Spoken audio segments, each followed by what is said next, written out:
नमस्ते प्यारे विद्यार्थियों, आप सबको स्टडी मैथ यूट्यूब चैनल में आप सबका हार्दिक स्वागत है और अभिनंदन। मैं लेके आया हूँ कक्षा 5 की गणित, जो बहुत ही आसान तरीके से। तो अपन पिछले वीडियो के अंदर प्रश्न वाली 7 तुल्य भिन्न के बारे में चर्चा कर रहे थे, जिसके अपन ने 5 प्रश्न पढ़ चुके हैं। आज अपन 6ठा प्रश्न पढ़ने जा रहे हैं बहुत ही आसान तरीके से। सबसे पहले प्रश्न को भली बात समझेंगे कि प्रश्न के अंदर क्या दिया गया है और क्या पूछा गया। चलिए आइए प्रश्न की शुरुआत करते हैं।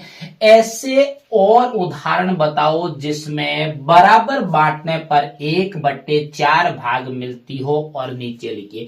मतलब कि आपको कुछ उदाहरण आपको दे रखा है 1/4, 2/8, 3/12। मतलब ये हुआ कि सब ये 1/4 की तुल्य भिन्न दे रखी है। क्या दे रखी है?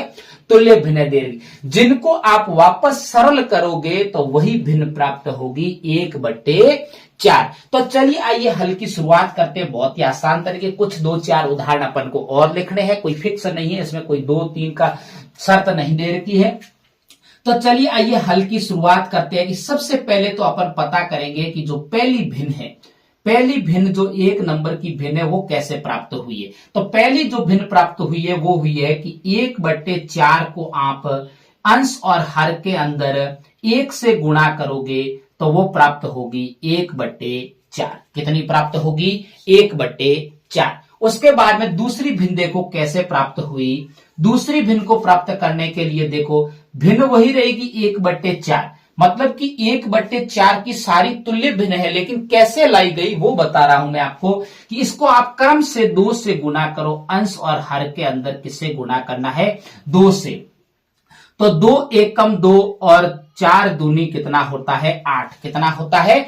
8। तो देखो 2 एकम 2 और 4 दूनी 8। तो दूसरी भिन्न देखो 2/8। तो ये भी देखो दूसरी तुल्य भिन्न कितनी प्राप्त हुई है? 2/8। उसके बाद में देखो तीसरी कैसे प्राप्त की गई। तो तीसरी प्राप्त करने के लिए भिन्न तो वही की वही 1/4। इसकी जो तीसरी तुल्य भिन्न प्राप्त करने के लिए अंश और हर के अंदर 3 से गुणा किया गया तो कितनी प्राप्त होगी? 3 एकम 3 और 4 तिये कितना होता है? 12। तो आपके देखो ये 3/12 भिन्न प्राप्त हुई। उसके बाद में देखिए ये भिन्न प्राप्त होने के बाद में देखो अपन को तो कुछ और उदाहरण चाहिए। तो चौथी भिन्न जैसे कि प्राप्त करने के लिए आप देखिए भिन्न वही की वही 1/4 गुना 4/4 अंश और हर से कीजिए।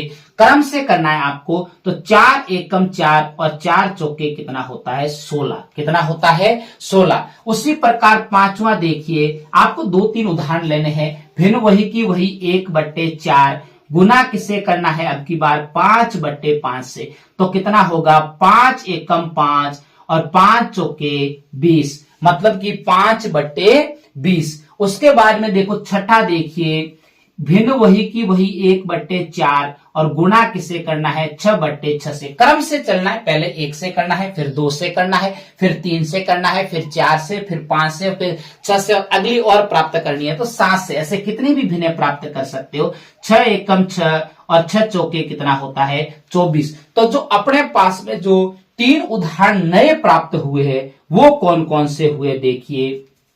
एक तो हुआ है 4 बट्टे कितना हुआ है? 16 बराबर। उसके बाद में आपको प्राप्त हुआ है 5/20। 5/20। उसके बाद में देखो बराबर में हुआ है 6/24। कितना हुआ है? 6/24। तो ये आपके सामने 2-3 और उदाहरण अपन ने प्रस्तुत कर दिए। मुझे उम्मीद है कि आपको ऐसी ऐसी और तुल्य भिन्न चाहिए तो आप आसानी से निकाल सकते हो। अगर मेरे पढ़ाने का तरीका अच्छा लगे तो मेरे चैनल को सब्सक्राइब करना और आगे अपने प्यारे प्यारे दोस्तों को शेयर करते रहना। तब तक मेरे स्टडी मैथ यूट्यूब चैनल पर बने रहे। नमस्ते।